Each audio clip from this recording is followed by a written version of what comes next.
Bueno, ¿cómo les va? Buenas tardes a todos. Me voy a permitir pedirles un aplauso para Carmen Castillo, enorme cineasta, admirada.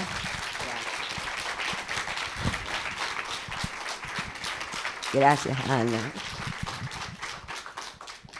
Decirles y decirte, Carmen, que para mí es una alegría, un privilegio conocernos y tener esta posibilidad de conversar públicamente, partiendo de la base que quizás no todos quienes están acá conocen tu cine, así que vamos a rodear un poco la conversación para que en todo caso, cuando se vayan de acá, tengan ganas de ir a buscar tus pelis. Gracias, Ana.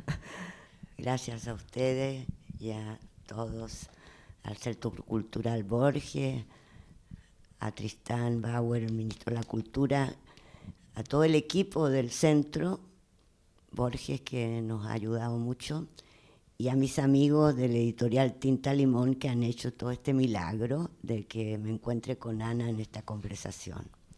Bueno, y ahí ya hiciste el encuadre institucional. Efectivamente, son el Centro Cultural Borges y la editorial Tinta Limón quienes aunaron esfuerzos para, en primera instancia, para que el cine de Carmen se vea.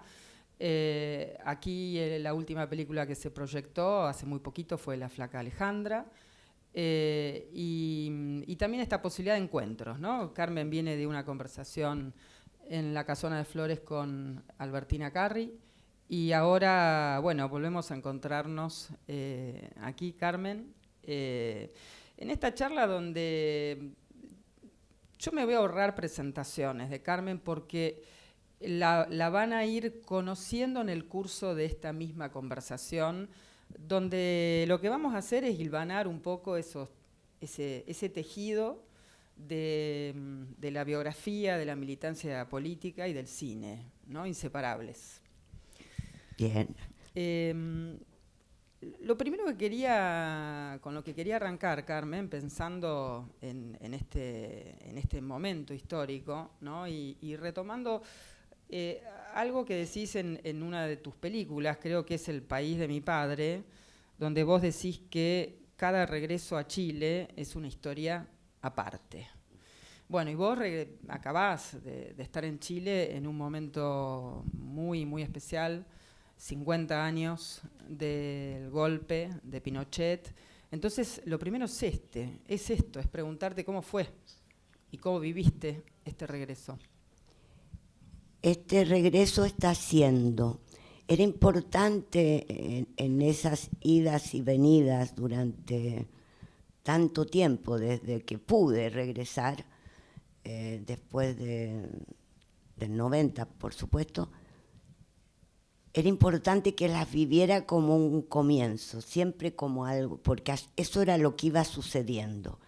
Hoy, en este tiempo, en que decidí desde el fondo de mi ser que allí yo quería estar, porque en Francia y en Europa el recuerdo de Allende y el análisis del golpe de Estado es inmenso. Entonces había mucha convocación en cada pueblo, cada municipalidad, toda la televisión, las radios, los diarios, los periódicos. Y en Chile era curioso porque, salvo los colectivos, yo no sabía mucho dónde podría entrarle a la pelea, porque la memoria en este momento es tangible, se está jugando, aunque ya hayamos pasado el 11 de septiembre, la disputa, la batalla por la memoria. ¿Qué vamos a decir? ¿Qué estamos pensando? ¿Qué emoción estamos sintiendo?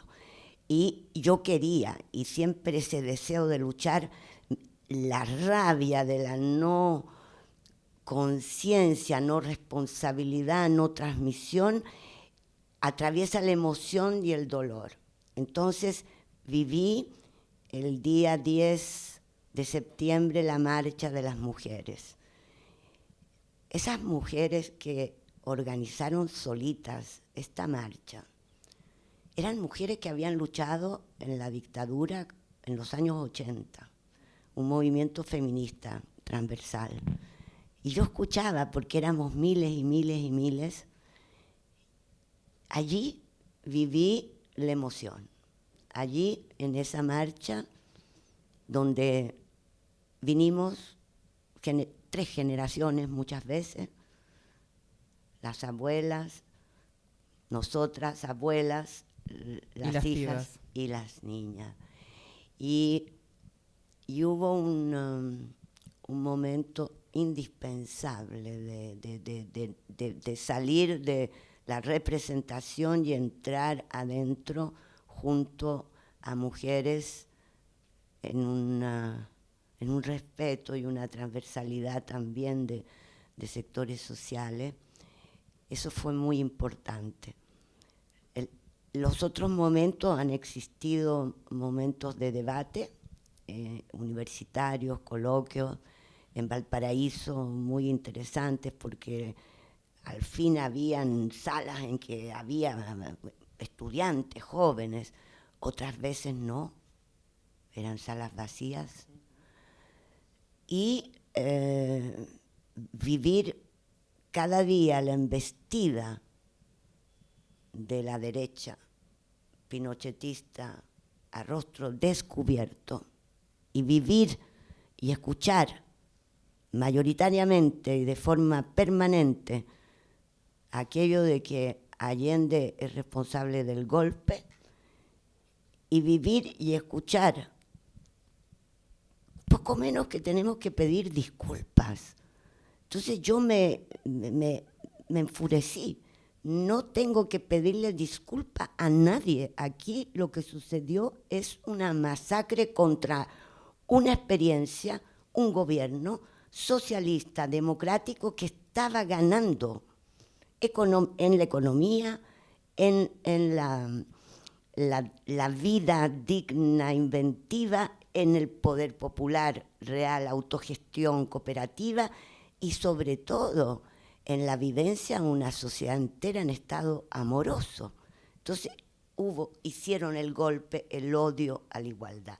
Y eso era insoportable, porque no es el tiempo justamente en este momento de venir a decir que desde ese nosotros fragmentado, etcétera, tengamos que pedir disculpas. ¿De qué? De manera que llegaste, bueno, en Chile esa disputa por momentos la ganó el olvido, ¿no? Y siempre hubo un porcentaje altísimo de la sociedad chilena. Podríamos hablar largo y tendido cómo fue la transición chilena, sus diferencias con la Argentina y demás, pero lo que es cierto es que en este tiempo donde has estado entre Argentina y Chile, entre Chile y Argentina, bueno, toca un momento del mundo y un momento de nuestros países con una avanzada fuertísima de ultraderechas, que por supuesto son negacionistas. ¿Te encontraste con esta escena también aquí en la Argentina? ¿Te sorprendió? Mucho, pero creo, Ana, que es planetario el problema, es que es en el planeta. Es decir, que me sorprendió porque el trabajo que yo siento que se ha realizado desde hace tanto en Argentina, fuimos al Museo de la Memoria, a la ESMA, la cantidad de libros, de debates que han existido hace ya tanto tiempo, las publicaciones que se dieron por la Biblioteca Nacional, de las revistas, los debates que existieron antes de la dictadura, la recomposición de archivos y la cartografía de las ciudades y la conformación y el juicio, por supuesto, los juicios, por supuesto, es decir, años luces de la batalla por la denuncia de los crímenes, la justicia, la verdad, como dicen las asociaciones que luchan desde la dictadura, en Chile también, mujeres también, pero no hemos obtenido nada comparable. Y sin embargo aquí sucede lo que está sucediendo y tienen en pocos días la elección presidencial. Creo que no es que haya que poner en cuestión que el trabajo de la memoria, la justicia, la justicia de Estado, de la nación comprometida, no sea esencial. Creo que la batalla es tremenda porque no basta. Si no basta, la lección para nosotros en Chile es que no basta. Es que tenemos que darle a esa batalla, por supuesto, porque si sale un candidato de extrema derecha o de derecha, los sitios de memoria en Chile no tienen financiamiento, es decir, se consiguen casi por concurso todos los años, o sea, va a desaparecer todo aquello poco que hay, que está sostenido por colectivos, asociaciones, fundaciones de sobrevivientes y de la sociedad civil. Bueno, con subvenciones, pero hay que negociarlas. Yo creo que el desafío que tenemos es que estamos frente a las ruinas de este sistema de mercado, de dinero neoliberal, de esta forma de gobernanza que ha penetrado las mentes y ha destruido todo tejido social en el planeta. Entonces, si le has cortado a las personas, hay mucho que conversar, pero sobre el endeudamiento, sobre la precariedad, sobre los trabajos, sobre la forma de vida y en Chile la entrada del narcotráfico, en fin, hay una descomposición y crueldad en la vida de las personas que, sometidas al bombardeo televisivo, mediático, de un discurso del miedo, bueno, allí cualquier eslogan político funciona, ¿no? Sí, en la Argentina conversamos mucho sobre esto. También para nosotros es una fecha muy significativa. Ustedes 50, nosotros 40 de vida democrática. Y bueno, en este espacio y en tantos otros hemos conversado sobre la insatisfacción democrática también, ¿no? No solamente de la celebración, sino todas las deudas de nuestras democracias. Y bueno, y ahí habría un camino largo para seguir pensando. Pero tu cine, Carmen, es un cine que, si algo ha hecho, es empujar la conversación social en torno a la memoria colectiva. Hay un núcleo importante del cine de Carmen Castillo, para quienes no la conozcan tanto, que hace foco en la experiencia militante, en particular del MIR, del Movimiento de Izquierda Revolucionaria de Chile, y también, por supuesto, la experiencia de la Unidad Popular, la experiencia de Salvador Allende. En ese primer núcleo de películas, el cine de Carmen es un cine que es un cine de autor, claramente, ¿no? Donde ahí está la voz de Carmen, el cuerpo de Carmen, y nos propone yo creo que hacer un recorrido de ese conjunto de películas es como acompañarte en una elaboración al mismo tiempo individual y colectiva de esa experiencia histórica revolucionaria del pasado reciente chileno, de la experiencia del allendismo. Y ahí yo me anoté 2 o 3 textuales de esa voz propia de Carmen cada vez que vuelve, porque cada vez que vuelve el exilio de Carmen es un exilio francés. Carmen fue expulsada de Chile luego de un operativo que en octubre del 74 se hace en la casa en la que vivía con Miguel Enríquez, su compañero de militancia y su compañero de vida. Vivían allí con sus 2 niñas. Ese operativo termina con el asesinato de Miguel Enríquez, luego de una larga resistencia, en un operativo hecho por la DINA, por la Policía Secreta chilena.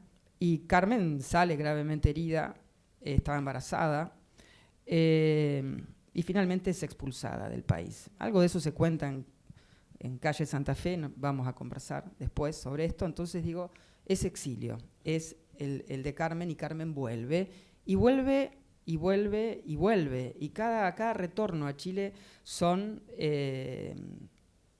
preguntas muchas veces incómodas, y un proceso del que yo tomé algunos textuales, ¿no? En Calle Santa Fe, por ejemplo, ¿no?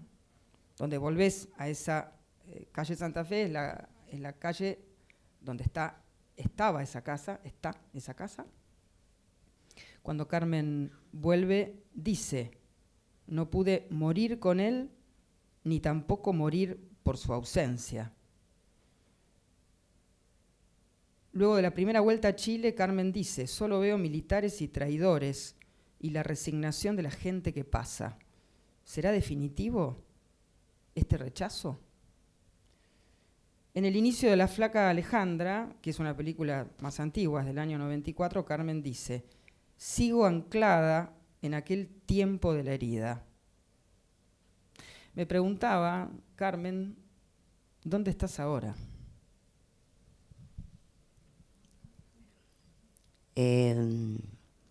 Creo que eso se mueve con uno, pero no hay nunca, no hay consolación posible, y las cicatrices, por suerte que uno las tiene.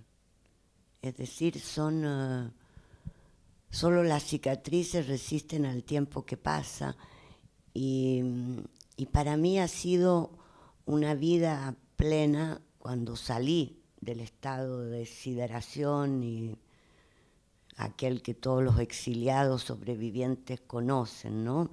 Que dura un tiempo. Cuando pude salir de aquello y de alguna manera en los encuentros vivir la experiencia del exilio, las heridas, el amor, Miguel, los muertos, la casa, han ido viviendo conmigo, y había algo tal vez que viene desde mi abuela, ¿no?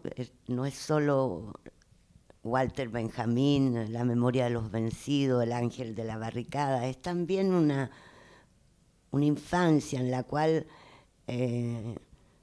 esa presencia de los espíritus que eran protectores, yo la conocí, la viví. Entonces uno puede ser muy marxista, estar toda una juventud embarcada, pero aquello que mi generación de militantes no incorporó, y que luego de la caída del muro empezamos a incorporar, que es la corriente marxista latinoamericana y benjaminiana, en fin.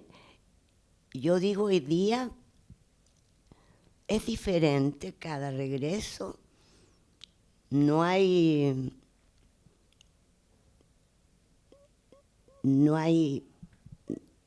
nada que me haga mal llevar en mí. Lo que me hace mal es el olvido, y lo que ha sucedido en el último tiempo desde la revuelta histórica de octubre del 2019 es que me di cuenta que yo también había olvidado algo muy importante, y que ese olvido es lo que hoy estoy trabajando. ¿Cómo es eso? Creo que los sobrevivientes llegan tarde en la vida a tocar ese dolor íntimo, profundo, el desastre íntimo que el fascismo provoca. Es lo último que vamos a ser capaces de, o no, de contar. Y yo quisiera, estoy en ese trabajo, en esa película, ¿no? Me cuesta, porque es necesariamente otra forma cinematográfica, es necesariamente algo digamos que tal vez ahora, y perdón de no tener todas las respuestas porque es una búsqueda, pero sé que la quiero, que el deseo de hacerla es porque justamente la derecha, justamente los criminales, justamente, llamémoslo entre nosotros los fascistas, pero en fin, todos aquellos que conocemos, pretenden que estas historias son del pasado. Y las consecuencias de esas historias, de ese golpe, de ese crimen doble, triple, la masacre, es hoy. El golpe del 73 es las malas jubilaciones, el golpe del 73 es que no hay salud en Chile, el golpe del 73 es que no hay educación, el golpe del 73 son las mujeres solas, violadas, los feminicidas. Es esta sociedad, no es ayer. Entonces, algo que puede parecer, que me pareció muy íntimo y muy tal vez que no concierne a nadie, yo creo que tal vez la apuesta es que sí concierne, porque sí, porque son desastres que hay que contarlo en la construcción. Es como si los países, las naciones, las sociedades estuvieran malditas, sufrieran una maldición, mientras no haya relatos, justicia, verdad, como dicen las asociaciones, que todo eso podemos, pero que se encuentren los cuerpos, los desaparecidos, la historia, se reconozca, en fin, todo aquello, ¿no? Yo pensaba, hablando del daño, de lo que hay que contar, de lo complejo de contar determinadas historias, en la última película que se proyectó aquí, que es la primera que yo vi tuya, Carmen, que es La Flaca Alejandra, una película que cuenta la historia de Marcia Alejandra Merino, una no solo militante, era conducción en el MIR, una dirigente importante del MIR, que es quebrada en la tortura, capturada y quebrada en la tortura, y termina trabajando para la DINA. Pero en el año 1992, la Flaca Alejandra, como todos la conocían, decide hablar públicamente, pide perdón públicamente y declara contra los militares. Bueno, y Carmen hace una película con esto, y no solo el tema es complejo, porque ahí significó trabajar con esa zona gris, ¿no?, de la que tanto habló, escribió Primo Levi, ese lugar de la colaboración entre los prisioneros, las víctimas y los victimarios, sino que implicaba contar una historia que a vos, Carmen, te tocaba directamente, porque la delación de la Flaca Alejandra llevó a la caída de la casa de la calle Santa Fe, al asesinato de tu compañero y a todo lo que vino después, ¿no? Entonces, la verdad que mi primera pregunta es, ¿cómo encontraste una brújula para contar la historia de la Flaca Alejandra? Sería una película muy compleja para cualquiera, pero para vos en particular tuviste que ensayar una suerte de disociación instrumental, me imagino, porque estabas muy adentro de esa historia. Entonces, bueno, contanos cómo encontraste una brújula. La Flaca Alejandra encarnaba una obsesión desde que el hecho de su traición se hace real en la resistencia, y efectivamente la cadena, el trabajo de inteligencia, la DINA y la tragedia, es decir, aquello que hace que lleguen, que no es una delación, por lo cual llegan a la casa de la calle Santa Fe. La Flaca Alejandra, escribo un capítulo en un día de octubre en Santiago, y ese libro está escrito el 79, a partir de notas. Y voy a trabajar, voy a leer todo Primo Levi, todo lo que era el Gulag, todos los libros del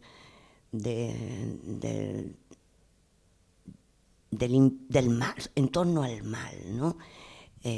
Voy a hablar mucho con Semprún, voy a hablar mucho con mujeres resistentes francesas, voy a entrarle a Robert Antelme, Duras, buscando, obsesionada por aquello del testigo, qué testimonio, y por aquello de qué es esto, ¿no? Aproximarme a todo aquello.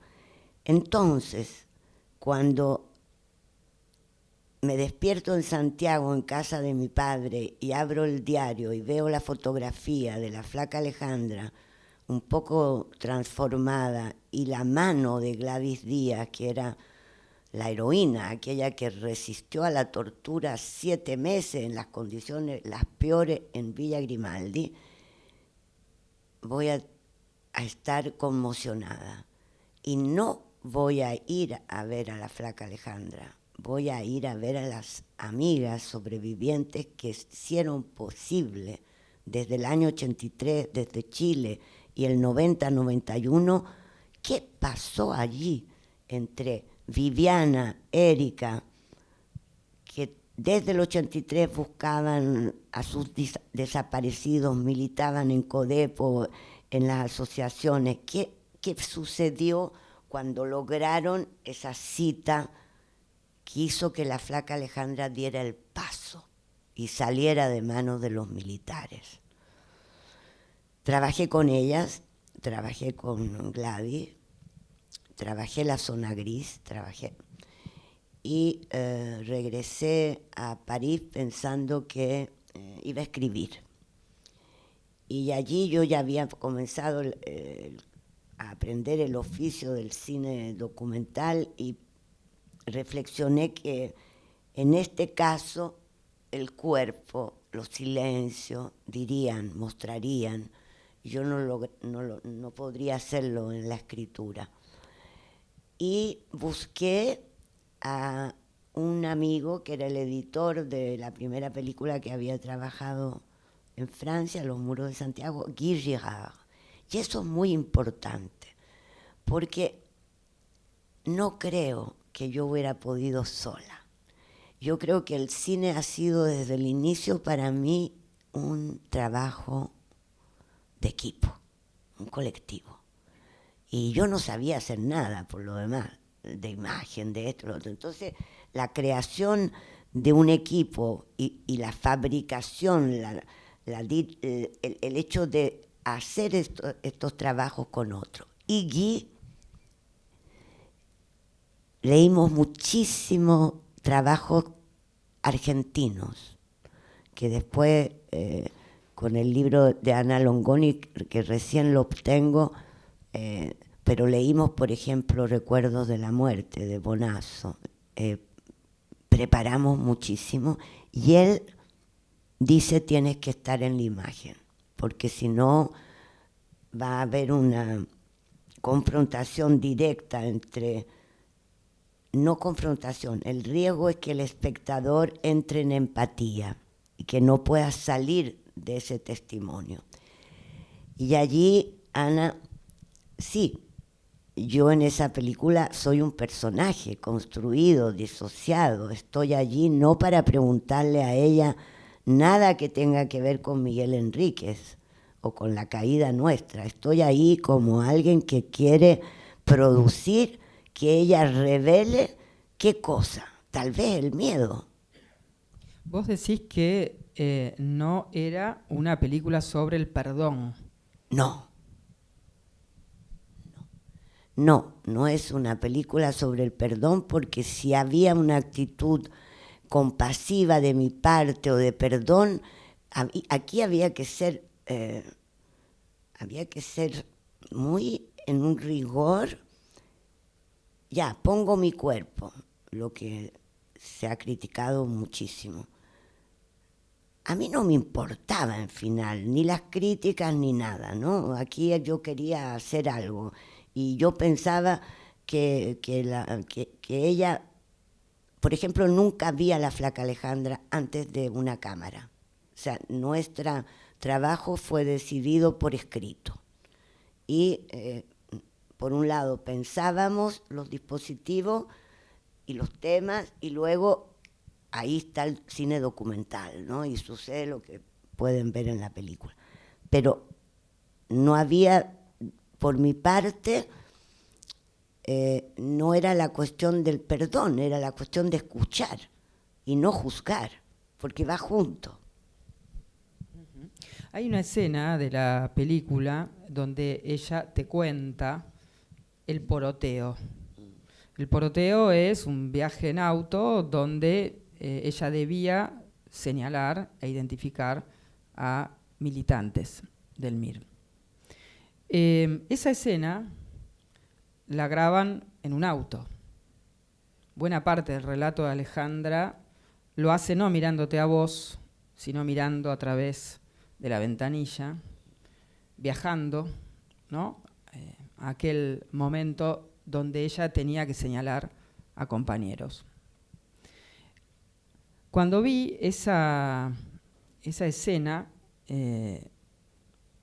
donde dicen un montón los silencios, el brillo de la mirada de Alejandra, no pude dejar de pensar en otra escena clave, un clásico del cine, que también tiene que ver con la zona gris. Estoy hablando de Shoah, de Lanzmann, la del peluquero de Treblinka, ¿no? Es decir, Bomba era el apellido de ese peluquero que tenía la terrible tarea, formaba parte de los escuadrones especiales, que eran los dispositivos que en los campos tenía que hacerse cargo de las tareas previas al gaseo de prisioneros. Y a Bomba le tocaba cortarle el pelo a las personas, a las víctimas, a los prisioneros antes de ser gaseados.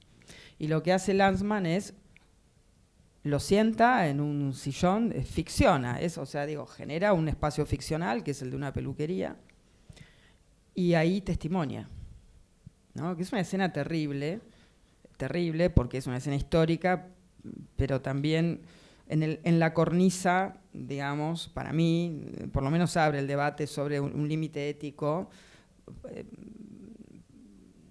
Bomba es casi victimizado en cámara, ¿no? Porque Lanzmann le dice, cuando él no quiere seguir hablando, le dice, es tu deber, tenés que seguir testimoniando, tienes que contarlo, ¿no?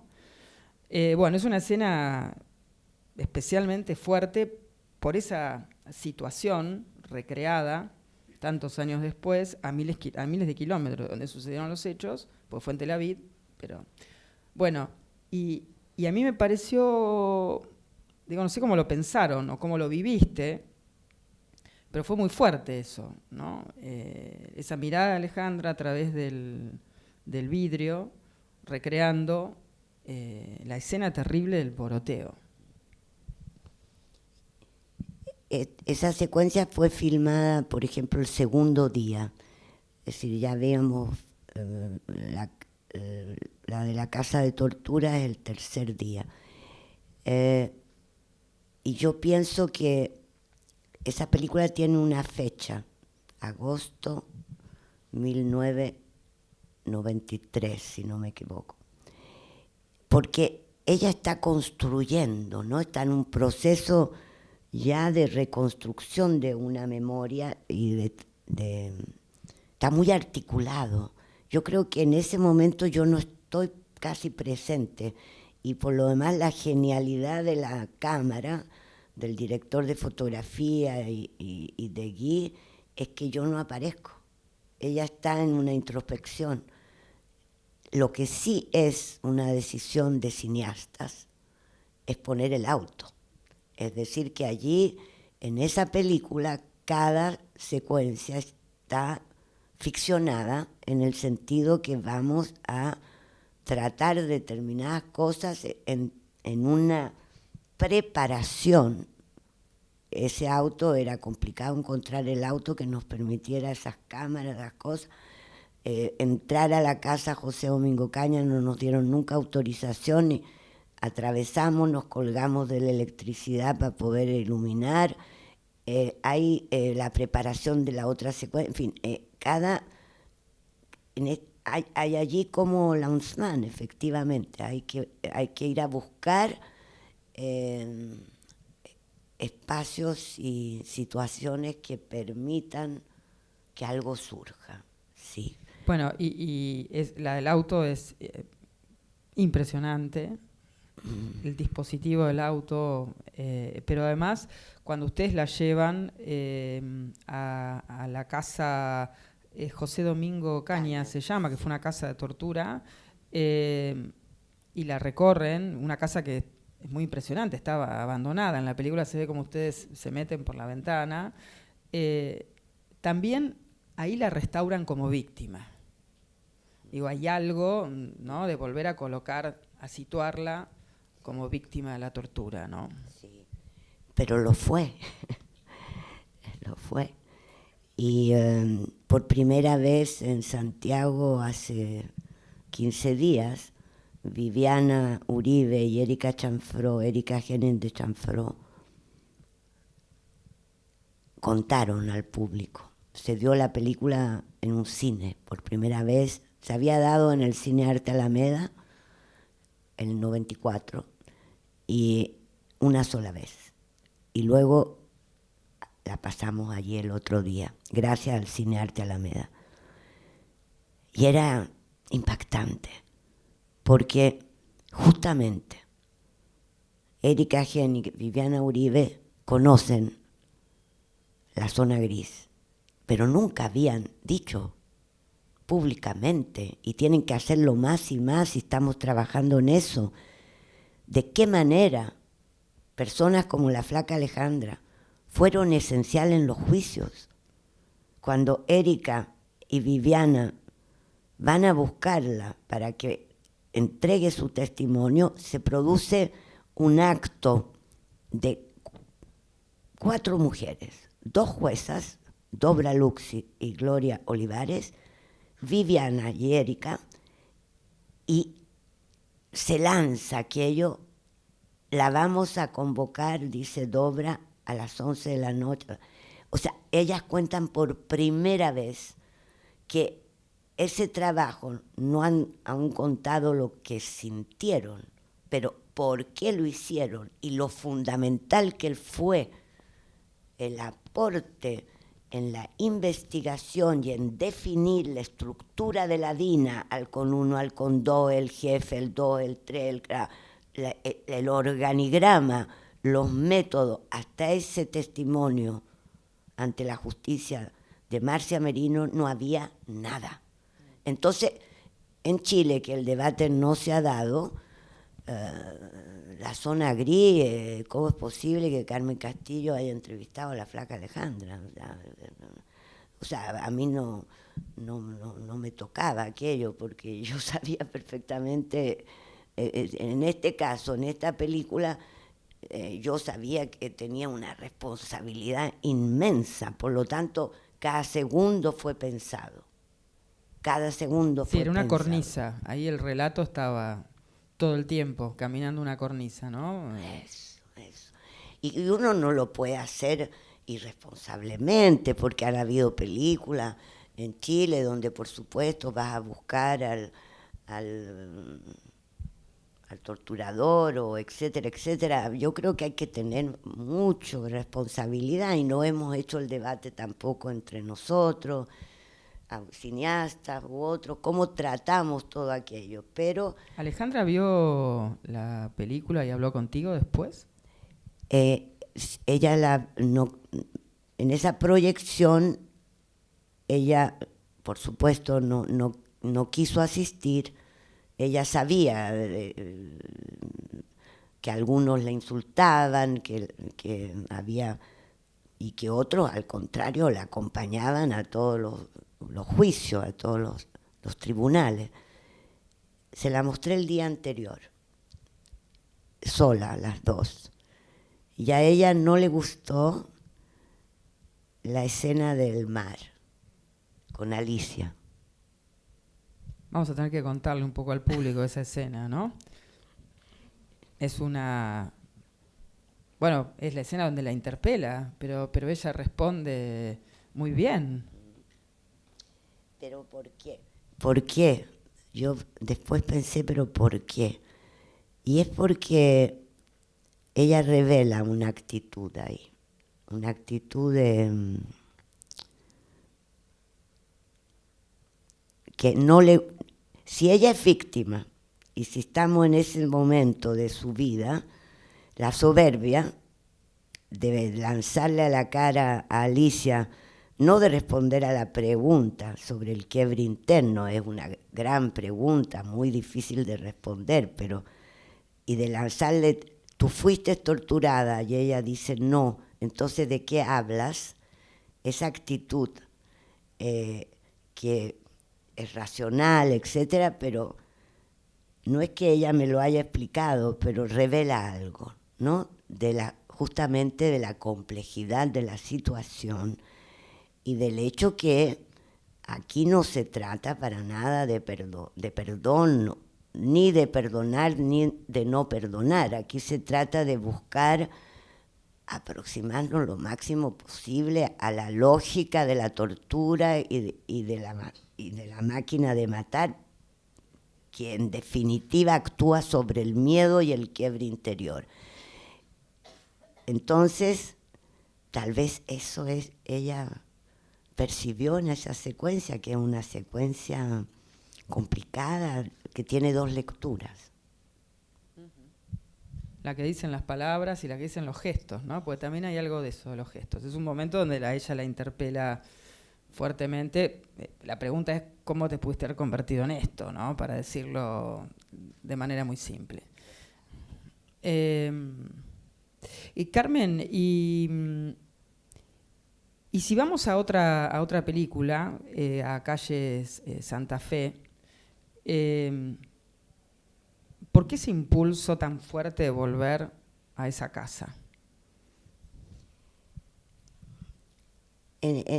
Yo creo que en la vida de todos, pero en la mía es muy notorio que hay encuentros decisivos, ¿no? En cada fase, a lo largo de toda mi vida. Y ¡pac! Hay un encuentro y hay algo que se abre y una bifurcación que aparece. Yo había ido, y está filmado, en el año 93 a la casa por la flaca Alejandra. No me detuve en nada. Toco apenas el muro y ¡pac! Y no vuelvo. Y el 2002 estoy en Chile porque quiero estar con mi padre, que está enfermo. No voy a filmar. Siempre iba, filmaba, iba al desierto, volvía, no quería estar en Santiago. Y allí estoy con él en la casa de la infancia y agarramos una cámara, digo, lo voy a seguir y voy a hacer algo con él. Voy a hacer una película sobre él. Y resulta que llega mi amiga que está en calle Santa Fe, Silvia, y me dice, mi hijo de 18 años, Pedro Ruz, dice que tienes que ir a la calle Santa Fe porque los vecinos se acuerdan. Vamos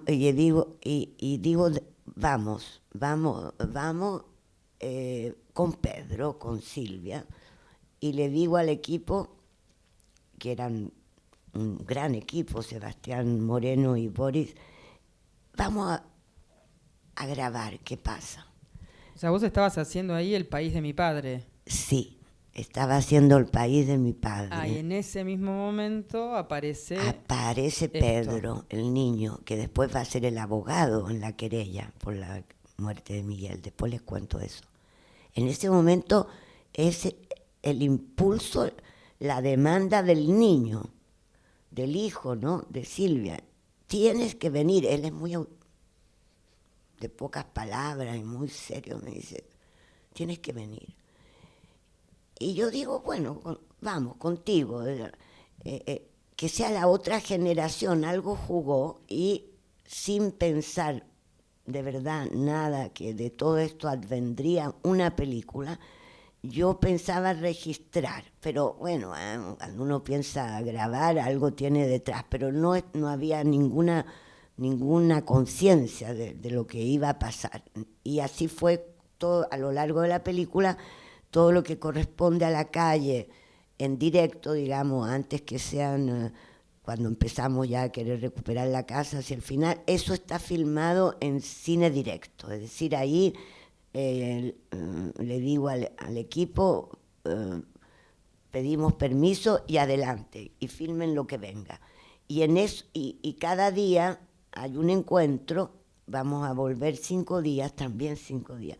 Y en el 4.º día encuentro a Manuel. Ay, eso es impresionante. Bueno, contá vos quién es Manuel.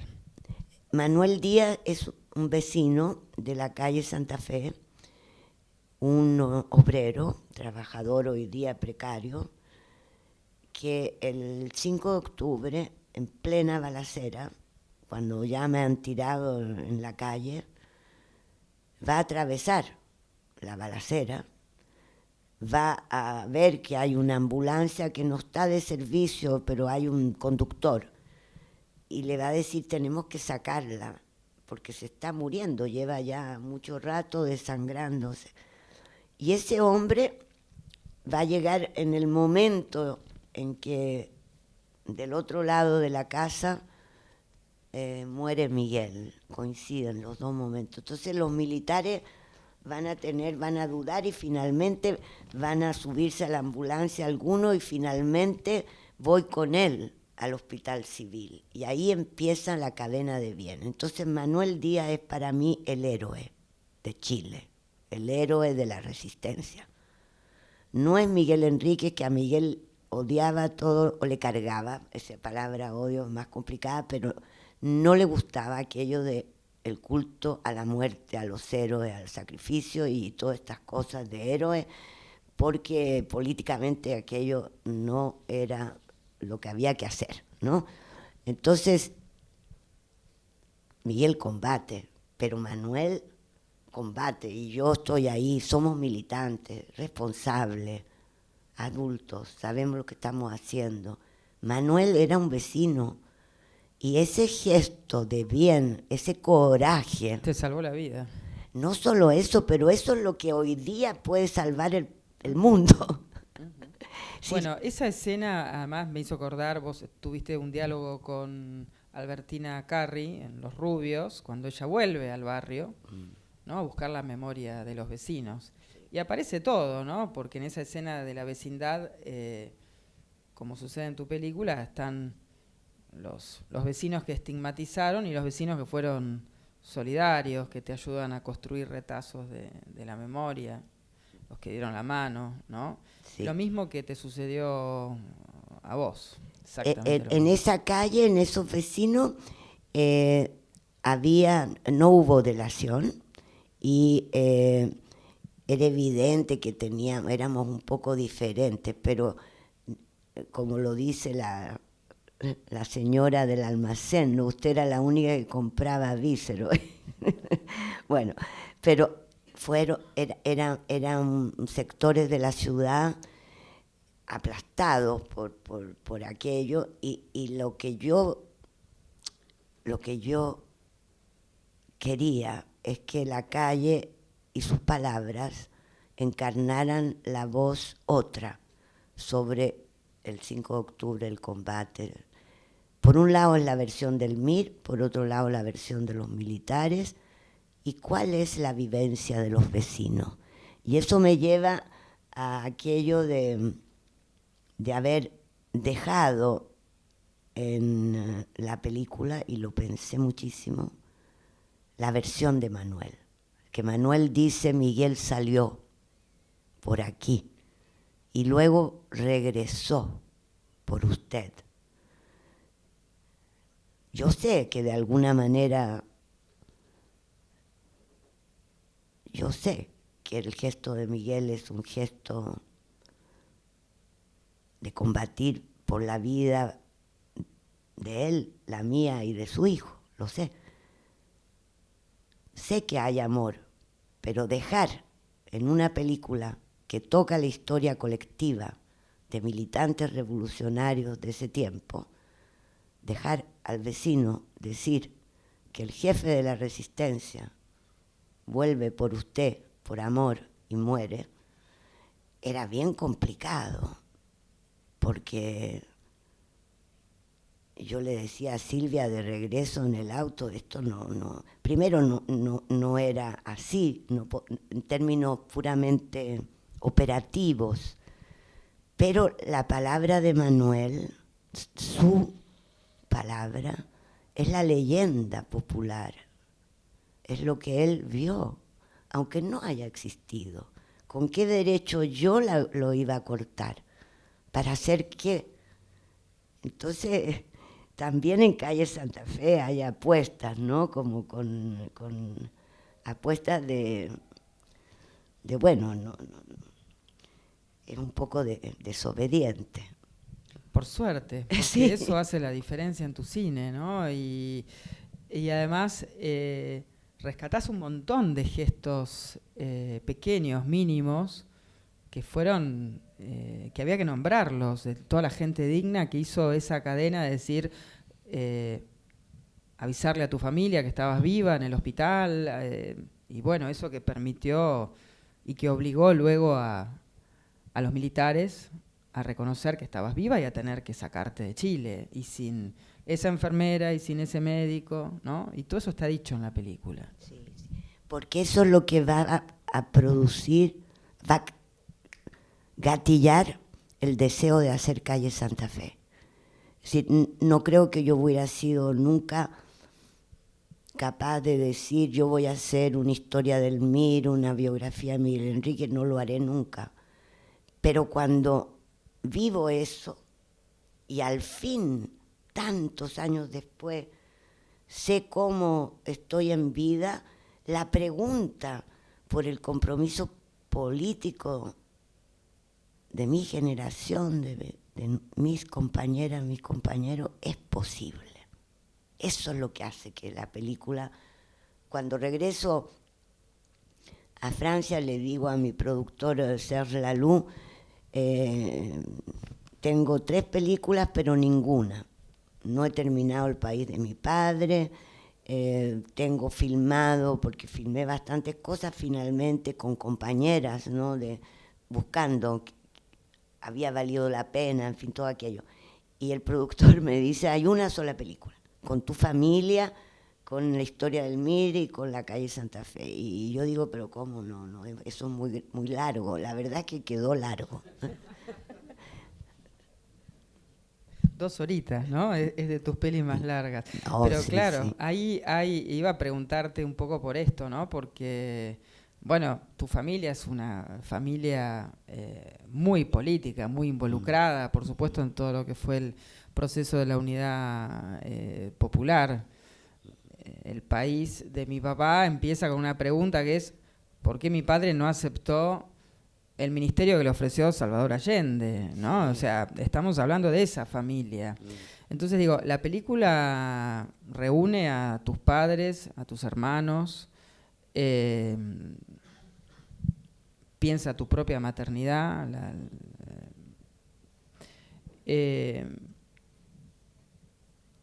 ¿por qué ese foco tan fuerte? Que sin embargo no ocluye lo colectivo, todo lo contrario, lo acompaña, ¿no? Pero le da también una carnadura emocional muy fuerte a la película.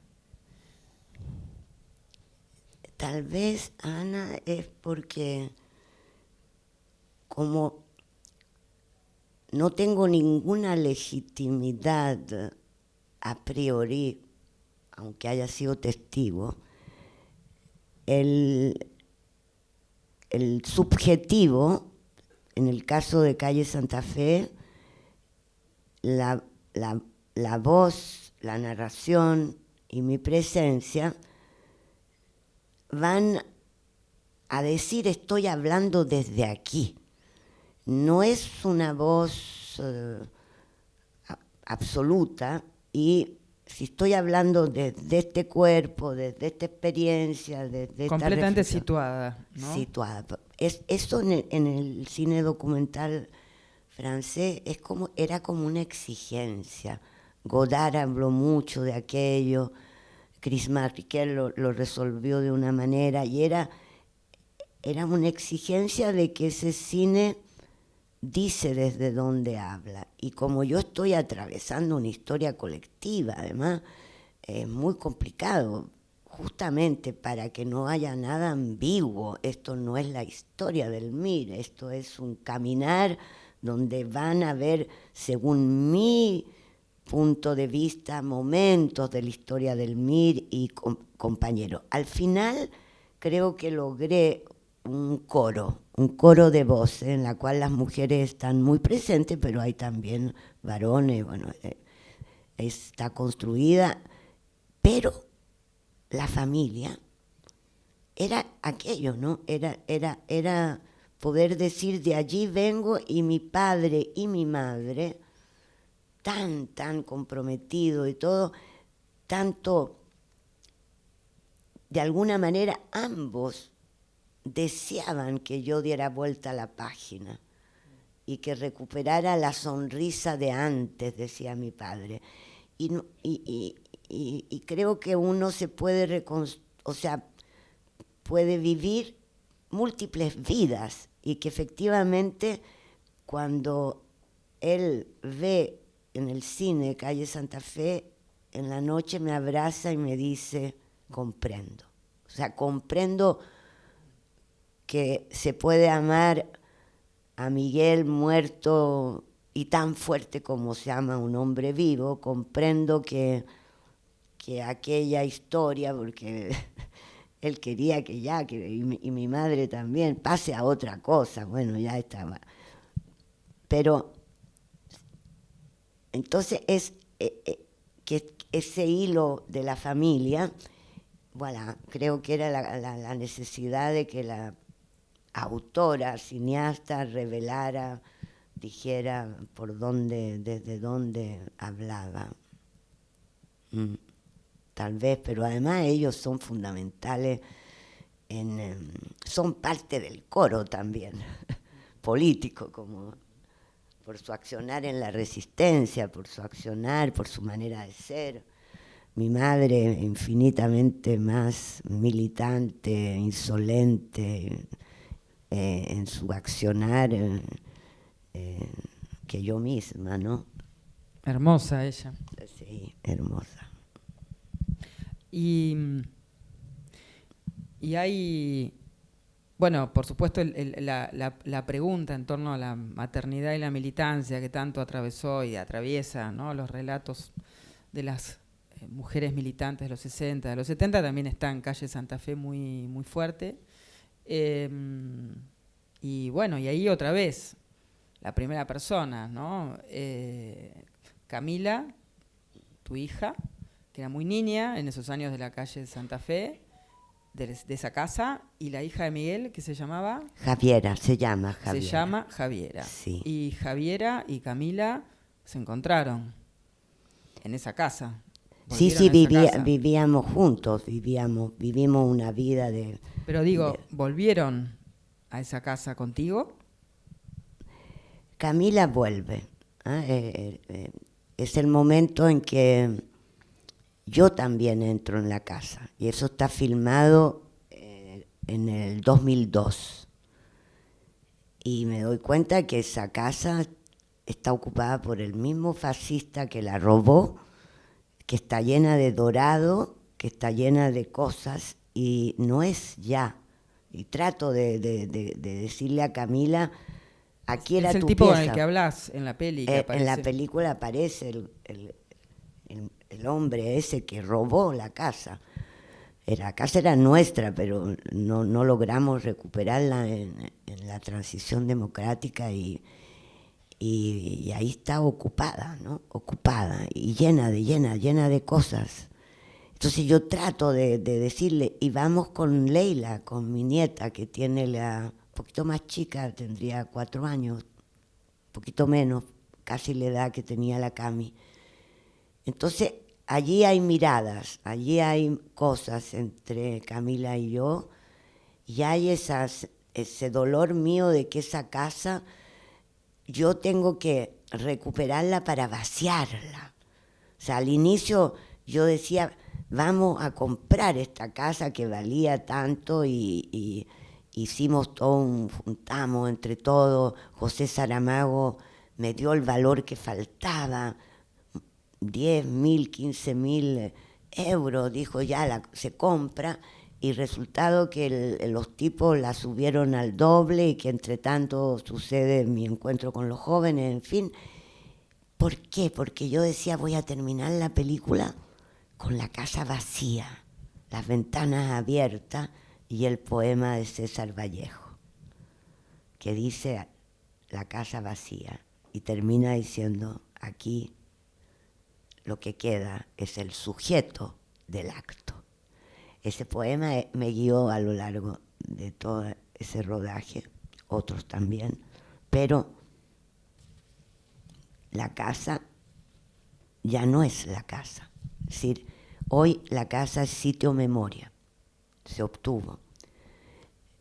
Pondremos una placa en la vereda, pero el interior no es la casa. Esa casa nunca va a seguir siendo propiedad privada de todos estos.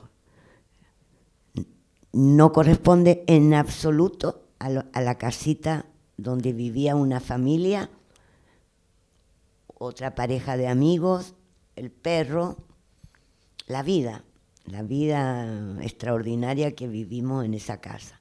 Entonces, esa casa, regreso al lugar del crimen, pero regreso a ese lugar en el cual se terminó la vida de una mujer libre, enamorada, militante. O sea, ahí se murió, se acabó, es un quiebre. Y en esa casa, lo digo desde que escribí el 79, pero sigue siendo verídico, sentido. Todo lo que se puede vivir a lo largo de una vida, allí lo viví. Es decir, hay una intensidad de vida tan grande cuando no hay tiempo para los pequeños negociados con uno mismo, cuando no hay tiempo para ese narcisismo, individualismo de moda hoy, ¿no? En que cada cual se está quejando permanentemente de esto o lo otro, ¿no? ¿Y Camila cómo vivió este proceso? Me gustaría que ella algún día pueda responder todo, pero en la película las niñas, Camila no habla y yo respeto ese silencio y se va a producir algo fundamental en Calle Santa Fe y hasta el día de hoy para mí, es que Macarena Aguiló, la hija de Margarita Marchi, en el mismo momento está rodando El edificio de los chilenos, que es la película que todos deberían ver sobre el proyecto Hogares. Y ella está interrogando y cuestionando y buscando. Proyecto Hogares, Cuba, ¿no? Donde... Proyecto Hogares es un proyecto político que las mujeres del MIR, sobrevivientes y militantes, vamos a pelear al interior de la organización. Vamos a decirle a las direcciones de varones, aquí nosotras también tenemos derecho, si queremos, a partir, a retornar en el retorno clandestino y a incorporarnos a la lucha para, como dice ella, vivir, recuperar el país, vivir, etc. Y por supuesto que hubo mucha dificultad en que este proyecto Hogares fuera por única vez y primera vez aceptado como un trabajo político, donde habían hombres que cuidaban niños, no solo eran mujeres. Y en el caso de Macarena, el padre social es un compañero, Iván. Macarena está filmando y yo voy a seguir a Macarena. Y vamos a filmar una secuencia en la sala de montaje, donde ella viene, por supuesto, para filmar para Calle Santa Fe, pero ella está filmando cosas que yo no filmo porque yo estoy militando el 2004. Ella va a filmar la reunión de mujeres militantes del MIR que hacen un balance, ella va a filmar el Víctor Jara y hasta el día de hoy, en esta película actual, yo escribo y trabajo con Macarena Aguiló. Es decir, si Camila, con la cual estoy trabajando en esta última película, en ese momento no quiere hablar, Macarena, al hablar de su vivencia, incorpora en la película y me regala generosamente aquello que no estaba previsto al inicio, que era que íbamos a llegar hasta la cuestión de la maternidad, el precio que hubo que pagar por el compromiso político. Entonces la respuesta a esa pregunta se la hace cada persona. Yo estoy convencida y creo que esa película irradia eso, que vale la pena. Es decir, que toda acción vital que se hace con responsabilidad, buscando cambiar el estado del mundo, te regala un goce, una fuerza vital, existencial, amores, pasiones, encuentros. No sé, estamos vivas. Carmen, vamos a irnos a otra zona. Yeah. Me quedé haciendo un punto de aparte, ¿no? Porque también es muy fuerte. Bueno, es la respuesta a la pregunta si puede una mujer militante tener hijos, ¿no? Que eso atraviesa un poco la peli en la secuencia donde están los hijos y están los hijos que van a interpelar, que van a decir ¿por qué fuimos los segundos de la historia nosotros? Alejandra. Yo creo que el gran error nuestro, que lo hemos hablado mucho estos últimos años con la generación de nuestros hijos, es que no nos dimos cuenta de que ellos habían vivido, Pepita tenía 2 años, que habían vivido el dolor, las muertes, nuestra vida como protagonistas. Es decir, si hubiéramos ganado la batalla, todo aquello sería considerado como lo que fue.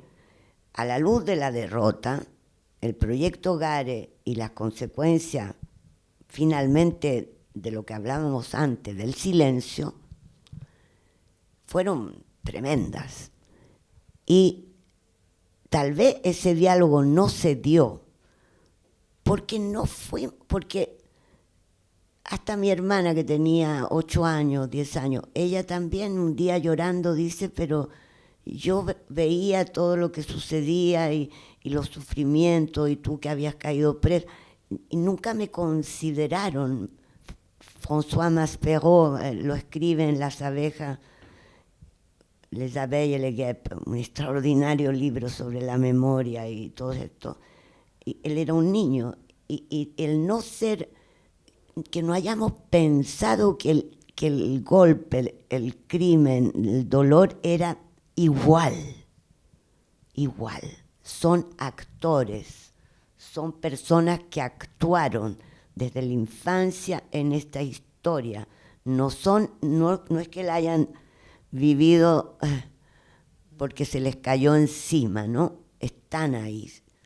sufrieron la muerte de Miguel, todas las muertes que continuaron, los compañeros, como personas de ellos. Y la clandestinidad, ¿no? Y la clandestinidad bueno, y el visto exilio. Infancia clandestina de Benjamín Ávila, Sí. Que, bueno, desde la ficción Sí. hace una espléndida película. Espléndida. Desde la mirada de esos niños, de esa infancia clandestina. Carmen, pensaba, y no quería dejar de preguntarte, ¿cómo fue esa experiencia de trabajar en La Moneda al lado de Tati Allende, ¿no? De Beatriz Tati Allende, la hija mayor de Salvador, que luego se convierte, por supuesto, después del golpe, en el gran emblema de la resistencia, cuando vuelve a Cuba? ¿Cómo era Tati? ¿Cómo recordás un poco ese momento? La Tati era un poquito mayor que yo y fue ella quien me llevó a la militancia revolucionaria. No fueron... Fue ella, me fue a buscar para trabajar con ella en Los Helenos, que era la retaguardia a la guerrilla boliviana. De allí el MIR convivía en mi casa y de allí voy a llegar al MIR. O sea, voy finalmente a dejar Los Helenos en un momento dado y partir. Beatriz Allende era extraordinaria, era una mujer médico, estaba estudiando para ser pediatra en aquellos años y me abrió el mundo aquel, ¿no? Teníamos bellos momentos de asados, guitarreos, zambas argentinas, todo esto era muy alegre y al mismo tiempo había un gran rigor en la militancia, como en ese caso no era abierta como en el MIR, etcétera, era en el momento en que nos damos cuenta desde el MIR que Allende, el pueblo quiere votar por él, se da libertad de acción y todos votamos. Y en eso, previo a la elección del 4 de septiembre del 70, por supuesto que la complicidad que se había, por otro lado, creado sin mí en el medio. Yo estaba casada con el primo hermano de Andrés Pascal, que es el padre de Camila, y el padre de la Francisca, que está aquí. Bueno, en ese contexto, Beatriz estudiaba medicina en Concepción, entonces era muy cercana a Miguel y a todo el grupo. Y ya pasa el tiempo es denso, los años no cuentan, porque cada año cuenta 10 años de experiencia, etcétera, etcétera. Llegamos al momento de la elección, votamos todos por Allende.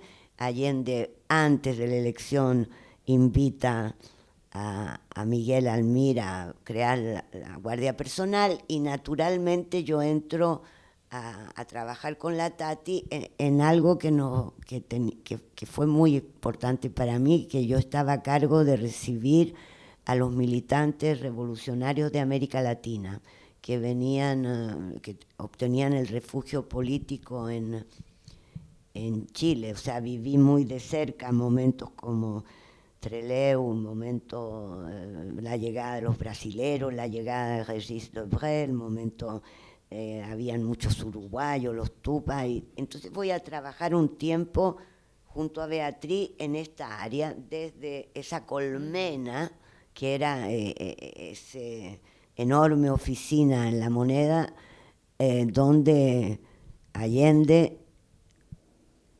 vivía y articulaba y pensaba políticamente con un equipo de mujeres. Ese era un equipo de mujeres. Y yo siempre digo, ese hombre que le pueden decir 1000 cosas, que amaba todo de la vida, que era un gran seductor, era buscaba la inteligencia y la sensibilidad de las mujeres. Siempre, siempre, desde las dirigentes campesinas, pobladoras, hasta estas discusiones que tenía con su hija y con nosotras y con la Payita y con su mujer. Había una suerte de...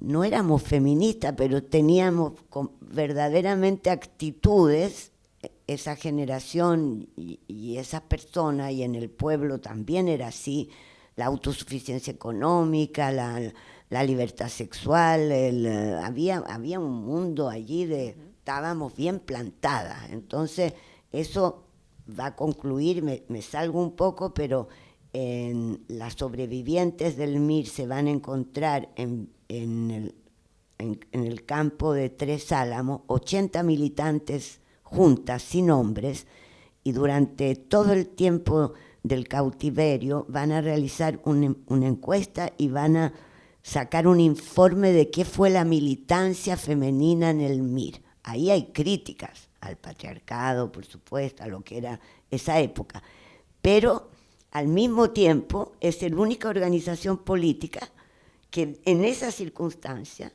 y conducida por mujeres, va a elaborar la cuestión y la va a sacar, la va a escribir. Y el otro día, en los 50 años, en el GAM se dio una obra de teatro a partir de ese informe y de la vida de María Isabel, puesta en escena por una talentosa directora de teatro joven, y produjo un impacto, ¿me entiendes? Entonces el Proyecto Hogar es lo mismo. El Proyecto Hogar hoy día es discutido y muchos dicen, allí había una reflexión justamente sobre la maternidad, el cuidado de los niños. Lo que hoy nombramos como cuidado, como responsabilidad social, comunitaria, claro.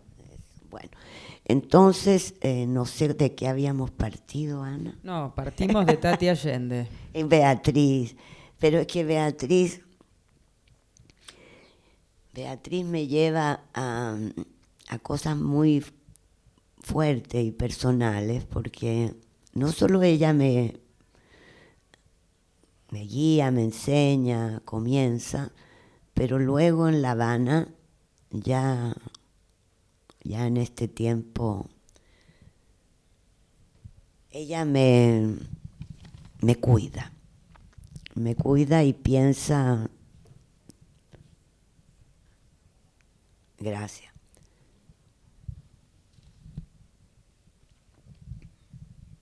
Ella me ayuda a atreverme a enterrar el personaje de la viuda, del héroe, y dejar esa máscara y cuando te sacas máscara hay que tener personas que te acojan, porque te quedas con la piel un poquitito frágil. Y allí Beatriz, Meriana, mis amigas me cuidan, y voy a iniciar otra vida en París. Nos separamos en La Habana y meses después ella se suicida en La Habana. Y eso provocó en mí algo muy importante, porque me interrogué sobre lo que significaba ser mujer y militante cuando hay ausencia de política. Todo es posible mientras estás en la acción, estás en el pensar y en la acción. Puede no estar hecho de actos, pero estás viva políticamente.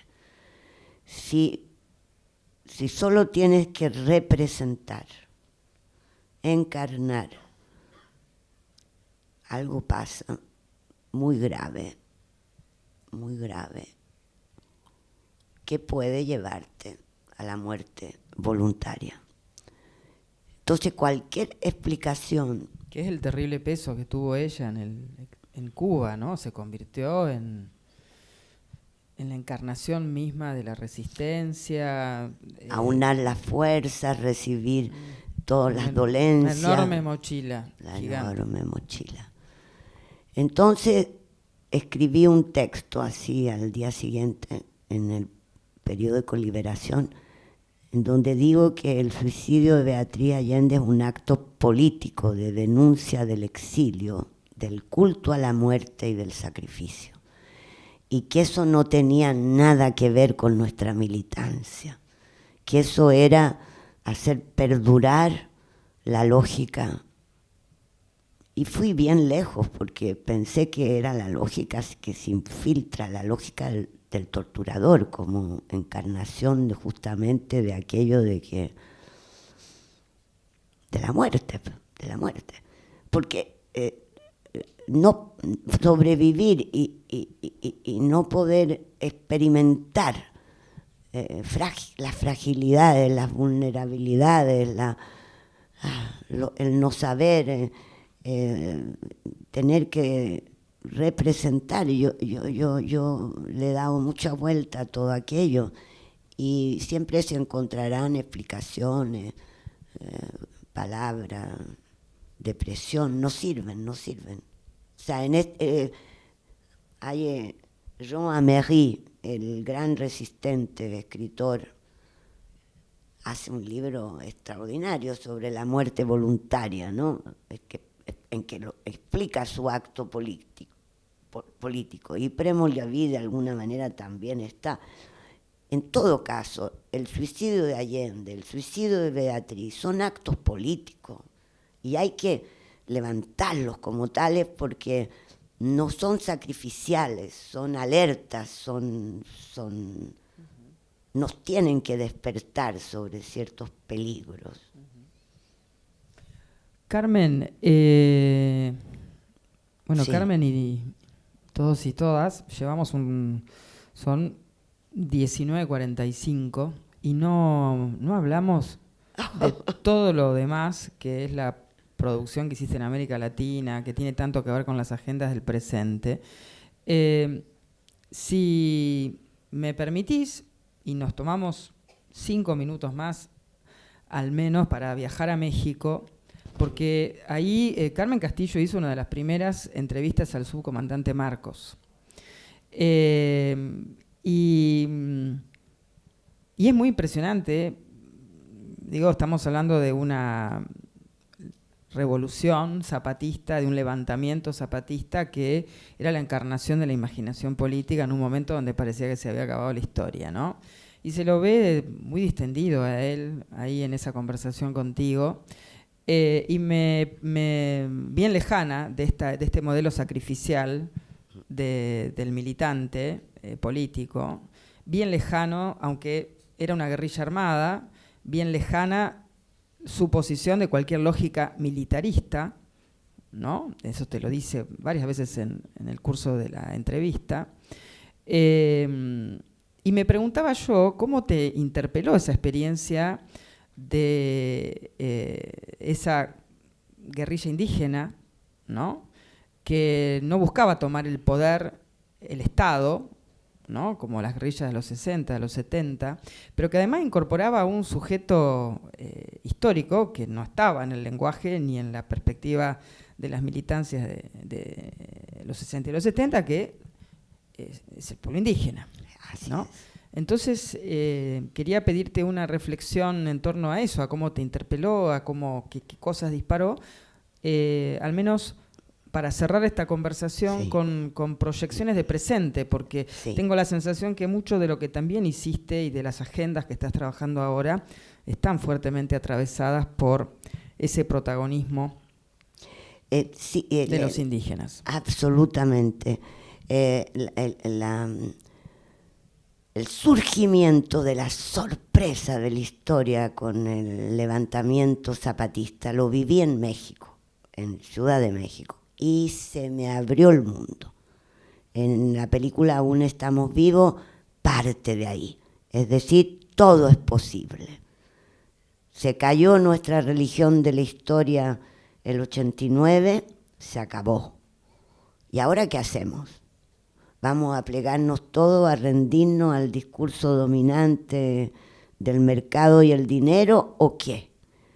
Y resulta que emergen los zapatistas, y que es otro lenguaje, y que es otra manera, y que por allí va la cosa, y muchas luchas que existían ya en Europa y aún en Chile, más pequeñita, que era todo aquello que en esa época llamamos el contrapoder, o que tenía que ver con justamente el movimiento social y no con las orgánicas, en fin, etcétera, etcétera. La lucha de los sin casa, los migrantes, las feministas, etcétera, etcétera, etcétera, se cristaliza. Y nos vamos a dar cuenta que hay una constelación enorme de luchas, de iniciativas, de pensamiento, y que hay que atreverse a hablar de otra manera, a militar considerando aquello el no dogma, la no verdad absoluta, la tolerancia, el respeto, las palabras dignidad, en fin, la búsqueda, el escucharnos. ¿Cómo lo llamaría? Es algo que surge como en el desierto de Atacama, ¿no? ¡Pah! Que surge. Y eso viene con una cosmogonía indígena del tiempo, donde justamente todo lo que hemos hablado esta noche, que parece muy alejado, es muy presente, porque para el mundo la temporalidad no es pasado, presente, futuro, es un todo, y comprender eso y vivirlo políticamente es muy interesante, no solo como experiencia vital cada día, sino personal, sino políticamente, justamente no hacer que los acuíferos se conecten. Y yo aprendí mucho, llamé mi país Chile, porque volví por el mundo Licanantay, desde el desierto de Atacama, y trabajé para la radio pública francesa 5 horas con el mundo indígena mapuche.